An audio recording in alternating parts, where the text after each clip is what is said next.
Hi, we are live at Search Engine Strategies Chicago, and I have just come from the most fascinating panel so far, if not for the entire week, the future of SEO. And one of our great guests was the ever-famous Bruce Clay, founder of Bruce Clay LLC, and one of the most notable SEOs in the industry.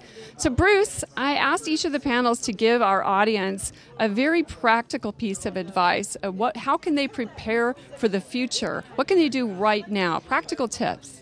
We have logically two different stages. We have immediate, which is disaster avoidance. I think that's important to everybody. We have a lot of penalties coming out and a lot more on the way. I think the advice I gave on the panel was that everybody has a weakest link. Even if you've never been hit with a penalty, that doesn't mean you shouldn't start now and avoid a penalty. So that's a very near-term kind of a thing. In the longer term, I'm a big believer that we have to start structuring our content and making sure that we have relevancy that is improved. We're not going to be able to avoid it. It's going to be something that I think everybody has to face. It's part of the overall Google plan to have structured content, tied together content. We know that APIs are important. We know that data is important, big data. We know schemas are important. We know author tags are important. And I don't really think that one over the other should be avoided. You should put a little bit of energy into everything or you're not going to get it done.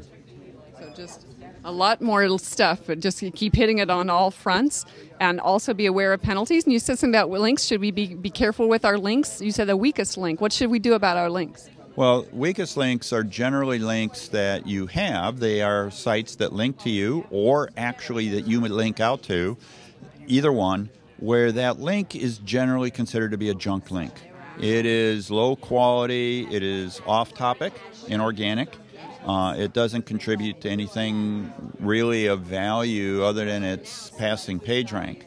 And in many cases, especially with Penguin and those kinds of things, links that fall into that category are the food for actual manual penalties. So we think that what you ought to do, since everybody has some of them, whether you think you do or not, you do, since everybody has some of them, you ought to go through the process right now of at least inventorying your inbound and outbound links.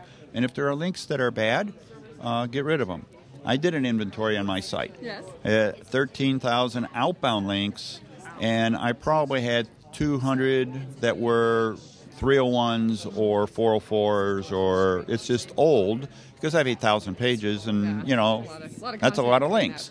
So as you get into actually cleaning up your site, you have no choice, and everybody has them. You gotta do it. You just gotta do it. All right, so tidy your house up to prepare for the future. Thanks very much, Bruce, for joining us. Thank you.